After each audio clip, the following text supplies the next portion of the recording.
yang fokus kepada firman Allah pada pagi hari ini. Ya, mari kita sama-sama buka firman Allah di dalam Wahyu pasal yang ketiga ayat 1 sampai ayatnya yang ke-6 ya. Sekali lagi Wahyu pasal 3 ayat 1 sampai ayat yang ke-6. Saya baca bagi kita semua.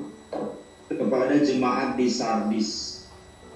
Dan tuliskanlah kepada malaikat jemaat di Sardis, inilah firman Dia yang memiliki ketujuh roh Allah dan ketujuh bintang itu.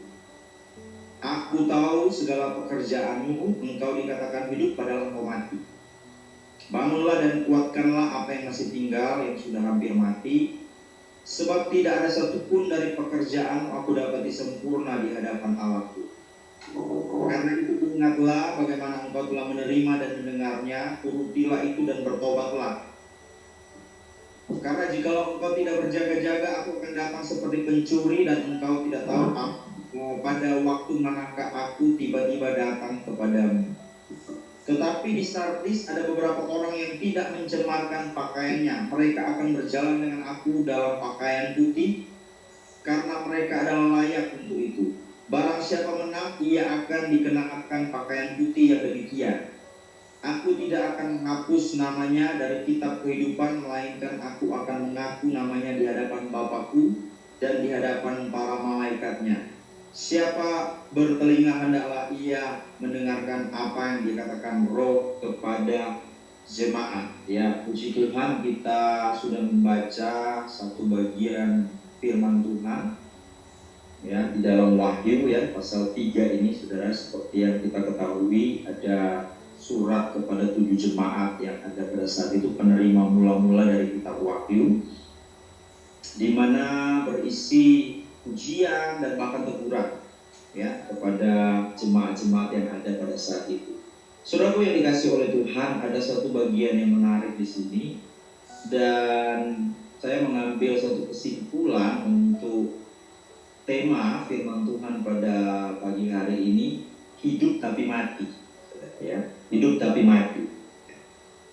Saudara yang dikasih oleh Tuhan, kenapa tema ini saya ambil? Karena memang ada di dalam bagian firman Tuhan pada pagi hari ini yang kita sudah baca. Ya, kita mau melihat konteks dari firman Tuhan pagi hari ini. Saya percaya firman Tuhan ini selalu relevan dengan kehidupan kita sampai saat ini ya.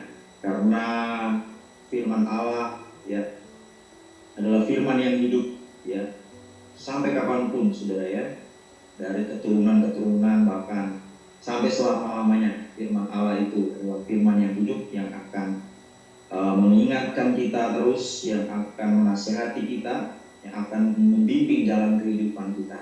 Dan firman ini sangat relevan dengan kehidupan kita sehari-hari ya saat ini, terutama kita yang ada di dalam pelayanan, kita sebagai pendeta, kita sebagai hamba Tuhan, pelayanan di gereja maupun sebagai jemaat yang ada di gereja. Ya, saudara yang dikasih oleh Tuhan, kalau kita melihat ya di dalam bagian pasal yang pertama, saudara, di dalam terjemahan yang lain, di dalam terjemahan NIV, saudara ya, di sana dikatakan ya, kalau diterjemahkan di dalam terjemahan NIV, lalu di dalam bahasa Indonesianya, di sana ada kata kamu mempunyai reputasi sebagai makhluk hidup tetapi kamu mati. Ya, di ayat yang pertama yang kita baca tadi, kita kembali ke Alkitab kita, ya kita baca tadi ayat yang pertama. Dan tuliskanlah kepada malaikat jemaat di Sardis, inilah firman Dia yang memiliki ketujuh roh Allah dan ketujuh bintang itu. Aku tahu segala pekerjaanmu, engkau dikatakan hidup padahal engkau mati. Nah, ini terjemahan baru ya di dalam bahasa Indonesia. Kalau di dalam terjemahan NIV ya, di sana ada kata kamu mempunyai reputasi sebagai makhluk hidup tetapi kamu mati. Saudara, kita garis bawahi kata reputasi. Apa itu reputasi? Reputasi itu adalah track record atau rekam jejak. Ya. Saudaraku yang dikasih oleh Tuhan, kenapa Tuhan mengecam jemaat yang ada di Sardis? Ini adalah teguran yang sangat keras, saudara ya, karena kamu hidup tapi kamu mati. Ya, saudaraku yang dikasih oleh Tuhan, Karena apa? Karena secara manusia, jemaat yang ada di Sardis memiliki reputasi yang sangat baik. Mereka punya rekam jejak yang sangat baik, terutama di dalam pelayanan mereka. Namun justru Tuhan mengecam mereka, saudara. Apa yang terjadi, saudara?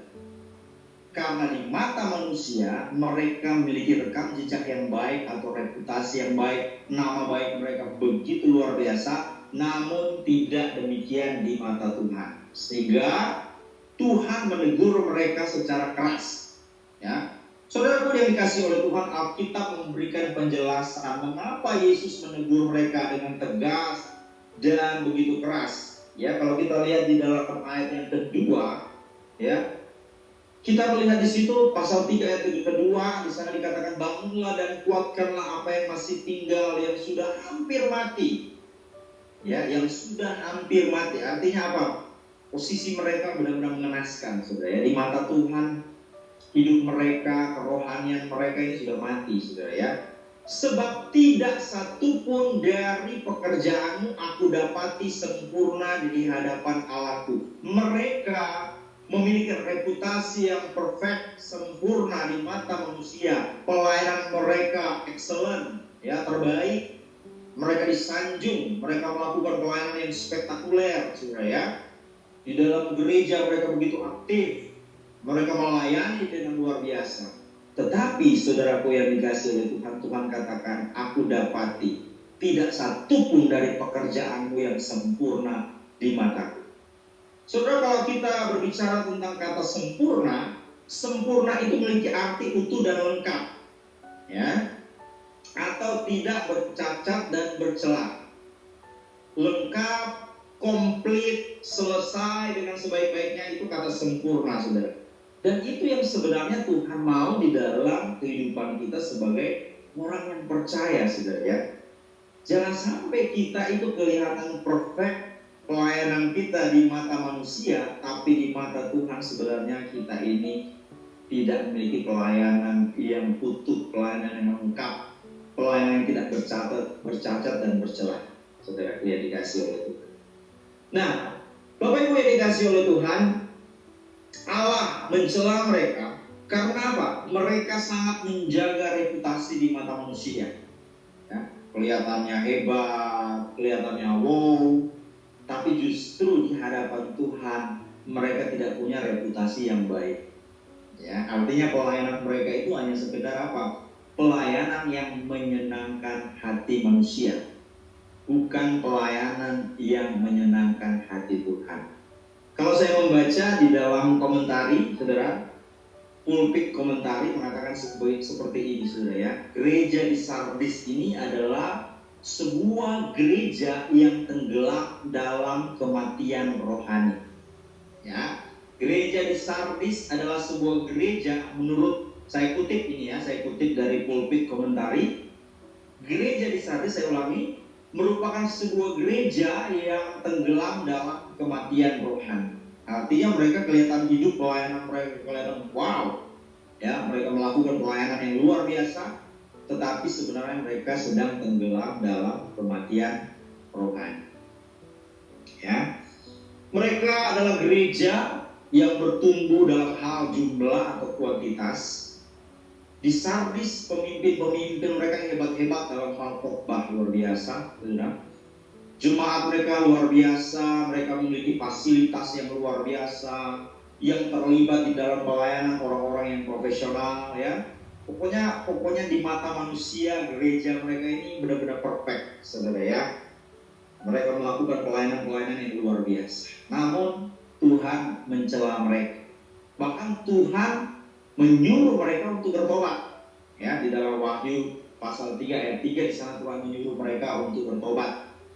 Ya, karena apa? Mereka kelihatannya melayani Tuhan, namun hidup mereka itu dalam kemunafikan. Karena mereka melakukan dosa yang menyakiti hati Tuhan. Ya, apa yang mereka lakukan sekali lagi hanyalah menyenangkan hati manusia. Ya. Pelayanan yang mereka lakukan itu semata-mata untuk menyenangkan manusia. ingin kelihatan hebat di mata manusia. Ya, semuanya dibungkus dengan sesuatu yang spektakuler, saudara ya. Pelayanan yang hebat-hebat, saudara. Tetapi justru Tuhan tidak berkenan kepada mereka. Karena apa? Mereka melayani, tapi ada dosa juga di dalam hidup mereka. Mereka hanya menunjukkan sisi luar dari hidup mereka, tetapi dalam hati mereka ini benar-benar tidak berkenan kepada Tuhan. Saudara yang dikasihi oleh Tuhan, kalau saya mengatakan jemaat yang ada di Sardis yang dikecam oleh Tuhan Yesus pada saat itu, saudara, mereka ini berkamuflase. Saudara ya, saudara tahu kamuflase? Kamuflase itu adalah penyamaran. Ya, kalau saya baca, kamuflase itu adalah tingkah laku hewan yang mencari tempat yang sama warnanya dengan warna tubuh hewan tersebut. Ya, kayak saudara lihat tokek ya, dia kalau diwarna hijau atau bunglon dia bisa jadi hijau di situ ya. Nah, hal ini bertujuan supaya hewan itu tidak terlihat oleh musuhnya, ya, karena dia berada di tempat yang warnanya sama. Supaya apa? Musuhnya tidak akan menemukan dia atau sulit menemukannya. Saudara yang dikasih oleh Tuhan, pelayanan yang kemudian dibangun dengan reputasi yang hanya menyenangkan hati manusia, artinya kita sedang melayani tetapi kita berkamuflase. Ya, ada penyamaran karena kita tidak benar-benar tulus di hadapan Tuhan. Di depan manusia kita begitu perfect, ya, kelihatannya pelayanannya luar biasa, tetapi ternyata tidak berkenan di mata Tuhan. Karena apa? Kita sedang melakukan kamuflase atau penyamaran, saudara ya. Jadi apa yang ditunjukkan di luar itu sebenarnya tidak sama dengan apa yang ada di hati. Melayani tapi tidak benar-benar mengasihi Tuhan. Kelihatannya luar biasa. Oh, jemaatnya banyak, ya bisa ribuan, ya. Pelayanannya luar biasa, pemimpin pujiannya suaranya bagus, ya. Musiknya hebat luar biasa. Tetapi ternyata semata-mata hanya untuk apa? Menyenangkan hati manusia, supaya apa? Kelihatan hebat di mata manusia. Dan Tuhan tidak berkenan dengan pelayanan yang seperti itu. Saudaraku yang dikasih oleh Tuhan, kalau berbicara tentang penyamaran, kalau di dalam firman Tuhan, yang paling hebat menyamar itu siapa sih? Saudara, kalau dalam Korintus, saya baca Korintus 2 Korintus 11 ayat 14, di sana dikatakan hal itu tidak usah mengherankan, sebab iblis pun menyamar sebagai malaikat terang. Saudara, iblis itu pintar sekali nyamar, saudara ya. Dan dia bisa ada di gereja, saudara. Dia bisa ada di antara pelayan-pelayan Tuhan. Dia bisa ada bahkan di tengah-tengah hamba Tuhan sekalipun. Ya, mohon maaf saudara. Karena ini memang kenyataan-kenyataan yang terjadi, saudaraku yang dikasihi oleh Tuhan.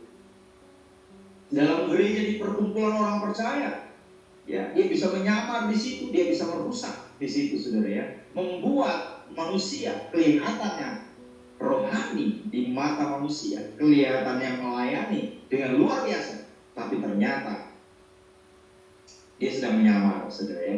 Kenyataan yang seperti itu berbeda, berbanding terbalik dengan kehidupannya sehari-hari. Saudaraku yang dikasih oleh ayat yang keempat, di sana dikatakan bahwa di Sardis ada beberapa orang yang tidak mencemarkan pakaiannya. Saudara, di sana dikatakan ada beberapa orang, hanya beberapa orang saja yang benar-benar menjaga hidupnya. Mereka akan berjalan dengan aku dalam pakaian putih karena mereka adalah layak untuk itu. Saudara yang dikasih oleh Tuhan, hanya beberapa. Makanya firman Tuhan ini memang benar ya, dan banyak yang terpanggil, sedikit yang terpilih. Ya, mereka punya banyak jemaat, bisa ribuan, tapi Tuhan bilang cuma beberapa orang yang tidak mencemarkan pakaiannya. Kalau berbicara tidak mencemarkan pakaian, itu berbicara tentang menjaga kekudusan. Jadi artinya jemaat yang ada di Sardis itu cuma beberapa orang yang menjaga kekudusan. Sebagian besar, bahkan pelayan Tuhan, hamba Tuhannya, tidak menjaga kekudusan mereka. Sekali lagi, banyak yang terpilih, banyak terpanggil, sedikit yang terpilih, saudara ya. Karena kan firman Tuhan mengatakan di akhir zaman semuanya akan disaring ya, saudara ya. Tuhan akan memisahkan antara lawan dan gandum, kambing dan domba akan dipisah. Jadi tidak usah heran, saudara ya, kalau ada banyak hal yang terjadi mungkin di tengah-tengah pelayanan di gereja, saudara ya. Pelayanan itu sudah menjadi seperti sebuah entertain ya, hiburan semata ya. Orang cuma senang aja lihat ya pembicaranya siapa, yang diundangnya siapa, saudara ya. Cuma sampai disenang aja secara daging, tetapi secara roh tidak pernah bisa puas. Karena pelayanan itu hanya menyenangkan hati manusia, saudara ya. Berusaha untuk melakukan pelayanan, tetapi ternyata itu bukan usaha untuk menyenangkan hati Tuhan, tetapi usaha untuk menyenangkan hati manusia.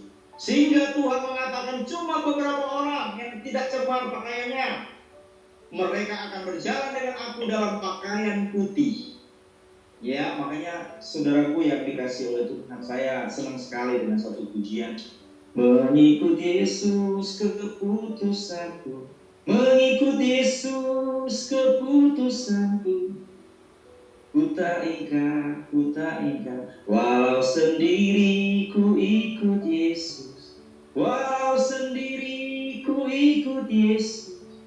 Walau sendiri ku ikut Yesus. Ku tak ingkar. Hanya beberapa orang saja yang Tuhan dapati, saudara. Saudara, pemandangan manusia berbeda dengan pemandangan Tuhan. Kita bisa merasa kita orang yang layak karena kita sudah melakukan pelayanan yang spektakuler, tapi belum tentu di hadapan Tuhan. Di antara ribuan orang jemaat yang ada di Sardis mungkin pada saat itu, saudara, yang pelayanannya hebat, pelayanannya luar biasa, tapi Tuhan tidak melihat itu karena mereka tidak menyenangkan hati Tuhan. Tetapi hanya ada beberapa orang saja Tuhan bilang engkau layak. Engkau akan berjalan dengan aku dalam pakaian putih karena engkau layak untuk mendapat itu. Saudara, yang dikasih oleh Tuhan, secara tersirat ayat ini menyampaikan bahwa ada dosa yang masuk di dalam gereja. Mereka mencemari pakaian mereka. Mereka tidak lagi menjaga kekudusan dalam hidup mereka. Kesalehan mereka adalah kesalehan yang palsu. Karena ibadah-ibadah mereka sudah tercemari dengan keduniawian. Saudara ya, hanya banyak acara-acara duniawi yang mereka tampilkan, saudara. Tetapi tidak lagi menjaga esensi dari ibadah. Tidak lagi menjaga inti atau pokok dari ibadah yang sesuai dengan firman Tuhan. Hati-hati, saudara. Kalau kita mengkompromikan hal-hal yang di luar firman Tuhan dan kita bawa di gereja, kita tidak berkenan kepada Tuhan. Kita mungkin akan cuma menyenangkan hati manusia, menyenangkan telinga manusia. Karena hal-hal ini banyak terjadi hari-hari ini. Ketika sebuah pelayanan kehilangan esensi, ketika sebuah ibadah kehilangan esensi, orang hanya akan mencari, saudara, hiburannya semata. Siapa yang memimpin pujian? Siapa yang berkhotbah? Itu yang dicari, saudara ya. Kalau kita belajar dari jemaat yang besar, kemungkinan khotbah-khotbah dan tujuan dari gereja mereka sudah tidak lagi berkaitan dengan kerajaan Allah.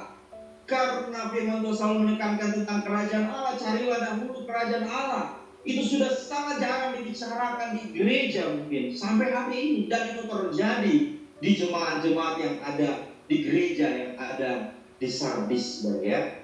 Sifatnya hanya menyenangkan manusia, melakukan aktivitas rohani, melakukan kegiatan rohani, namun kehilangan hakikat dari ibadah dan melayani Tuhan. Kehilangan nilai-nilai dalam ibadah, kehilangan inti dari ibadah itu sendiri. Mestinya ibadah kita itu, pelayanan kita itu Jesus Center, bukan Church Center atau bukan pembicara center. Tetapi hari-hari ini bukan Jesus Center lagi, sudah gereja center. Orang berlomba-lomba menyediakan fasilitas supaya boleh menarik orang. Yang diutamakan adalah kenyamanan orang yang akan beribadah terlebih dahulu. Tetapi tidak ada kenyamanan secara roh. Yang disediakan cuma fasilitas terlebih dahulu, saudara. Dan akhirnya jadi church center. Pusatnya gereja itu. Orang akan cari gereja karena fasilitasnya. Orang akan cari gereja karena nyaman. Parkirannya bagus, aman, kemudian AC-nya dingin. Ya, siapa pembicaranya, siapa yang diundang, saudara. Orang tidak lagi melihat Jesus Center, tidak lagi melihat Yesus sebagai center, Yesus sebagai pusat, sebagai inti dari ibadah.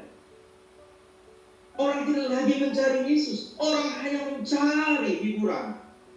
Kerabat gereja menyediakan fasilitas terlebih dahulu untuk membuatnya. Saya bukan mau benci dengan fasilitas itu.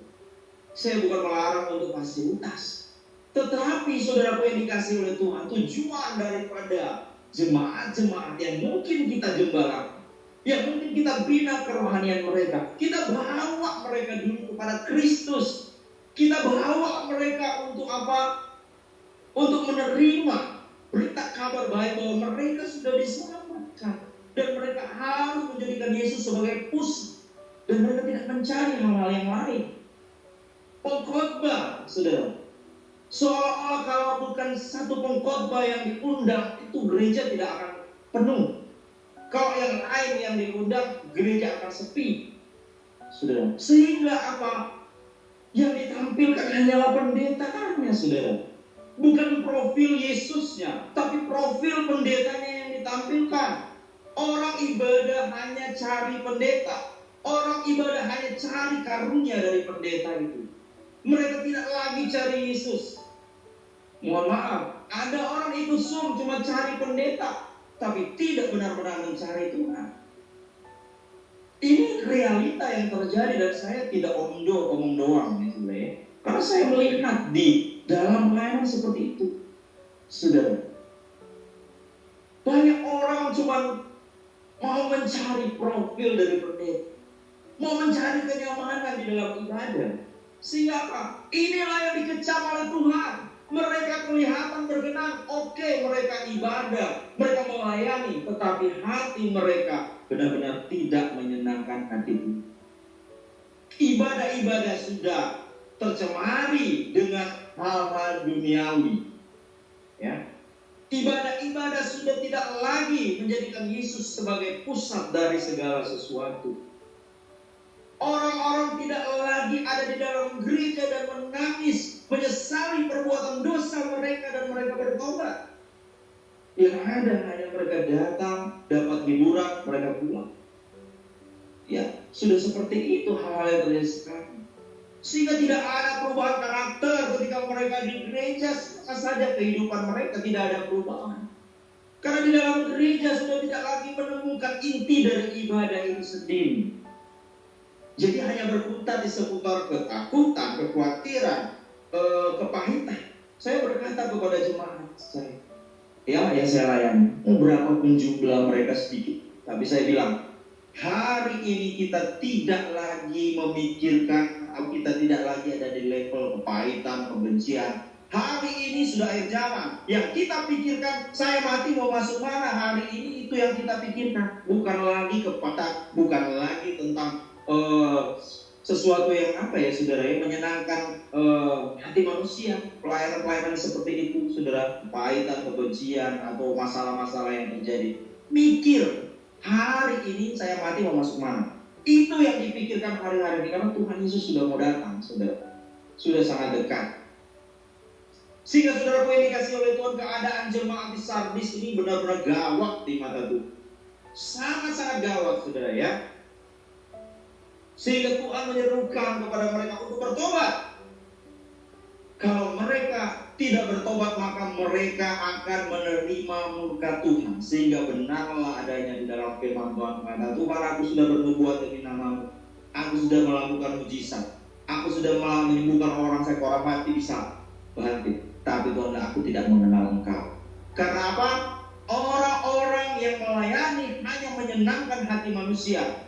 Tuhan suruh bertobat supaya suatu hari kelak ketika hari penghakiman datang, firman Tuhan katakan tadi, kedatangan Tuhan seperti pencuri. Jangan sampai kamu belum bertobat kemudian Tuhan Yesus sudah datang.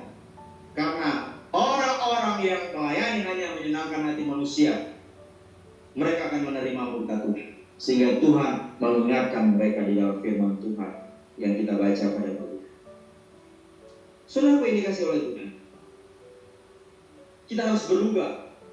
Seperti jemaat yang di Sardis disuruh berubah. Harus bangun. Jangan sampai tertidur kerohanian kita. Saudara ya. Jangan sampai apa yang kita anggap itu berkenan dengan kita melayani, tapi ternyata kita sudah jauh daripada Tuhan. Ya. Aktivitas-aktivitas yang kita lakukan secara kerohanian kita sudah mulai menganggap, atau kita sudah mulai merasa bahwa itu sudah cukup. Tetapi ternyata itu belum cukup di mata Tuhan. Ya, itu belum sempurna di mata Tuhan. Makanya kita harus benar-benar mengecek kehidupan kita, pelayanan kita. Apa yang kita lakukan? Ini menyenangkan hati Tuhan apa enggak? Ya, ibadahku, ya, persekutuanku ini sudah benar-benar menyenangkan hati Tuhan atau belum? Ya, jangan-jangan cuma menyenangkan hati manusia. Tidak bisa saja ada yang cuma menyenangkan hati manusia. Karena melihat kalau yang diundang khotbah ini sedikit, yang ikut saya undang yang terkenal. Supaya apa? Mereka bisa datang. Nah, sudah ini kan menyenangkan hati manusia. Kalau orang yang terkenal, ya, orang yang luar biasa, saudara ya, waduh, ya, orang bisa datang berbondong-bondong, saudara. Apa bedanya dengan orang-orang yang diberi makan 5.000 orang yang diberi makan oleh Yesus? Mereka cuma datang karena apa? Mau makan, lapar. Ya, ketika dapat makanan mereka tinggalkan Yesus. Tidak ada bedanya, saudara. Kalau kita punya pemikiran seperti itu, mestinya saudara yang kita cari itu Tuhan, bukan siapa yang khotbah. Dia terkenal apa enggak? Dia punya karunia apa enggak? Saudara yang dikasih oleh Tuhan. Sehingga apa? Akhirnya gereja kemudian memfasilitasi hal seperti itu. Tujuannya cuma menyenangkan hati manusia. Orangnya nggak pernah bertumbuh, saudara. Ya, orang yang pernah bertumbuh, dia menjadi imannya kerdil terus seperti pohon bonsai. Tapi firman Tuhan tidak pernah mengatakan iman kita atau hidup kita seperti pohon bonsai, tapi harus seperti pohon zaitun. Pohon zaitun itu bisa tumbuh ribuan tahun, saudara ya. Coba saudara baca di dalam Alkitab. Semua di dalam Mazmur seperti pohon zaitun. Kenapa seperti pohon zaitun? Karena dia tidak mudah goyah. Dia bisa tumbuh ribuan tahun. Dia tidak mudah mati, saudara. Walaupun ada gelombang, ada badai, saudara, angin kencang. Saudara, yang pohon zaitun itu kokoh, saudara. Kita diibaratkan punya iman seperti itu, saudara. Bukan kerohanian yang palsu, kesalahan yang palsu. Saudaraku yang dikasih oleh Tuhan,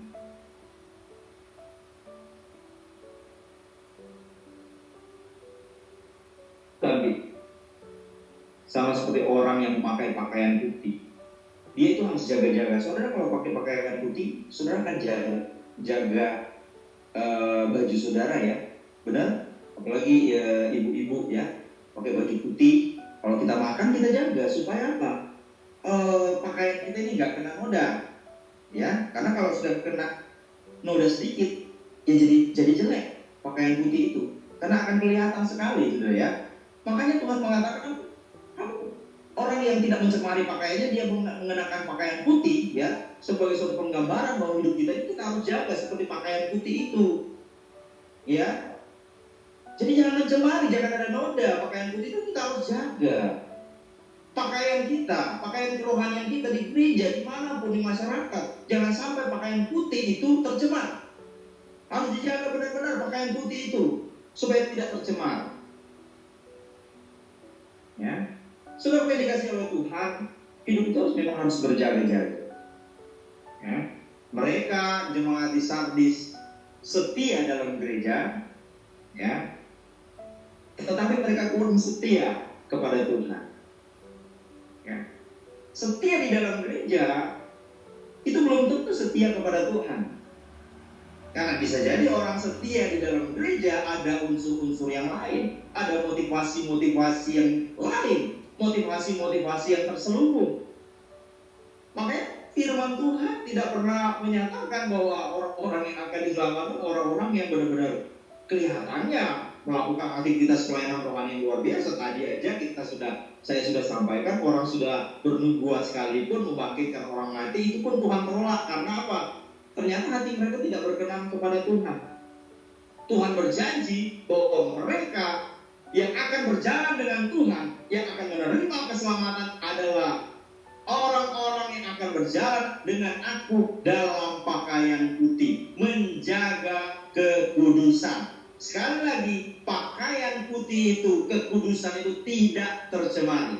Saudara tahu bahwa warga Romawi, saudara, di zaman Alkitab, mereka memakai pakaian putih untuk merayakan sebuah kemenangan yang besar. Orang-orang Romawi kalau ada kemenangan yang besar, misalnya mereka menang perang, saudara ya, mereka menang kemenangan yang besar, itu mereka akan pakai pakaian putih, menandakan bahwa mereka menang. Mereka celebrate ya, mereka merayakan, saudaraku, kemenangan yang besar. Nah, inilah konteks yang dimaksud di dalam firman Tuhan yang kita baca, pakaian putih itu. Kalau kita tetap menjaga pakaian putih, kekudusan, tidak mencemarinya, maka kita akan merayakan kemenangan besar, di mana kita akan berjalan dengan Tuhan, dan kita akan menerima keselamatan, kita akan menerima mahkota kehidupan itu bersama-sama.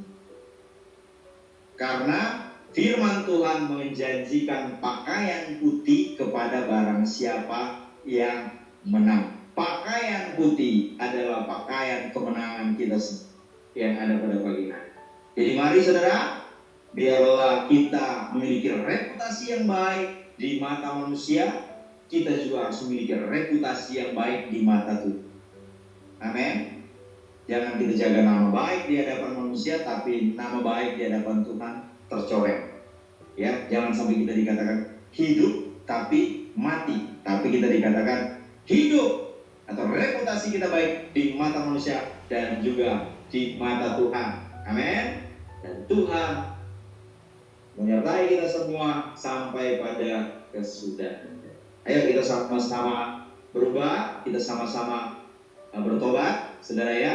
Kita sama-sama saling mengingatkan di dalam komunitas, kita sama-sama saling membangun di dalam iman pada pagi hari. Tuhan memberkati kita semua. Mari kita berdoa. Tuhan, kami merindukan pakaian putih itu Tuhan, yaitu pakaian kemenangan, di mana kami akan berjalan bersama dengan Engkau suatu hari kelak di dalam kekekalan, dan itu yang kami rindu. Kami berjaga-jaga supaya pakaian putih kami ini tidak tercemar Tuhan oleh dosa, oleh keinginan-keinginan duniawi Tuhan. Kami berjaga-jaga Tuhan, karena kami tidak tahu kapan waktunya Tuhan akan datang seperti pencuri Tuhan tiba-tiba, sehingga hidup kami Tuhan ini adalah hidup yang berjaga-jaga ya. Ampuni kami Tuhan apabila pelayanan kami hanyalah menyenangkan hati manusia semata. Biar pelayanan kami menyenangkan hati Tuhan. Kau dapati hidup kami berkenan. Setiap kami yang sudah ikut Zoom pada pagi hari ini, ada 38 orang. Kami adalah orang-orang yang mengenakan pakaian putih dan berjaga-jaga, sehingga pakaian putih itu Tuhan melambangkan kemenangan kami bersama dengan Kristus suatu hari kelak, di mana kami akan terima mahkota kehidupan itu. Terima kasih Yesus. Kami percaya Kau sudah melawat setiap kami dan melawat hati kami, pikiran kami ya Tuhan. Hanya di dalam nama Yesus kami siap melakukan firman Tuhan. Kami berdoa mengucap syukur. Haleluya. Amin. Ya, puji Tuhan. Saya serahkan